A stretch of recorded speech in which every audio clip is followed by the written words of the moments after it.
بسم اللہ الرحمن الرحیم۔ السلام علیکم ورحمۃ اللہ وبرکاتہ۔ سب سے بڑے بادشاہ کی غلامی۔ ایک وزیر نے اچانک بادشاہ کی وزارت چھوڑ دی اور گھر جا کر اللہ کی عبادت میں مشغول ہو گیا۔ بادشاہ بہت پریشان ہوا اور وزیر کے پاس چلا گیا اور پوچھا کہ میری طرف سے تم پر کوئی زیادتی ہوئی ہو تو بتاؤ۔ کسی نے کچھ کہا تو بتاؤ، یوں اچانک وزارت چھوڑنے کی وجہ کیا ہے؟ وزیر نے بادشاہ سے کہا، جناب والا، میری وزارت چھوڑنے کی 6 وجوہات ہیں۔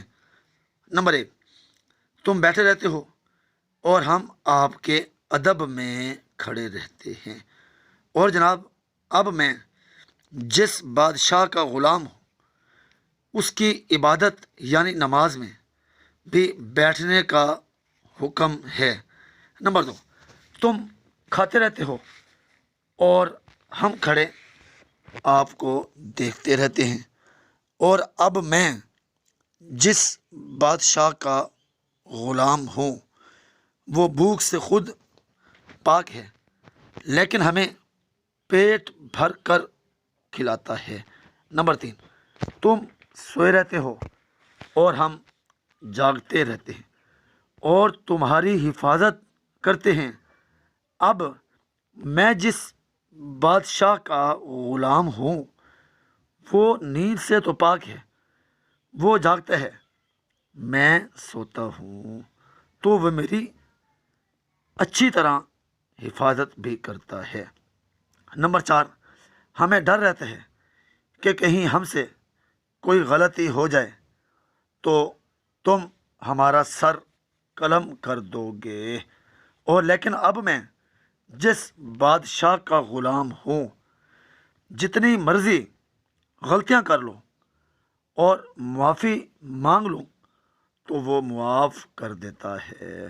نمبر 5، ہم تم سے کچھ مانگتے تھے تو تم اپنی حیثیت کے مطابق دیتے تھے اور کبھی کبھی انکار بھی کر دیتے تھے، اور یاد بھی کراتے تھے کہ تمہیں میں پہلے بھی بہت کچھ دے چکا ہوں۔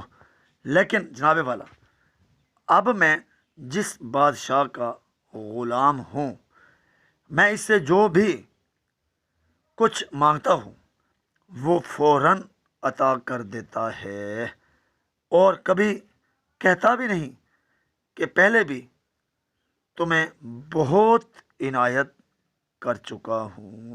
نمبر 6، ہمیں ہمیشہ یہ ڈر رہتا ہے کہ کوئی دوسرا بادشاہ تمہیں شکست دے کر، تمہیں قتل کر کے ہمیں قیدی کر لے یا ہمیں بھی مار نہ دے۔ لیکن اب میں جس بادشاہ کا غلام ہوں وہ ایسا بادشاہ ہے کہ کوئی اسے شکست نہیں دے سکتا، بلکہ ساری دنیا میں اسی کی بادشاہت ہے۔ بادشاہ وزیر کا جواب سن کر لاجواب ہو گیا اور کہا، یقیناً تم نے سب سے بڑے بادشاہ کی غلامی اختیار کر لی ہے۔ میں بھی کوشش کروں گا کہ اسی کا غلام بنوں۔ نوٹ: اس پیغام کو دوسروں تک پہنچائیے تاکہ اللہ تعالیٰ کسی کی زندگی کو آپ کے ذریعے بدل دے۔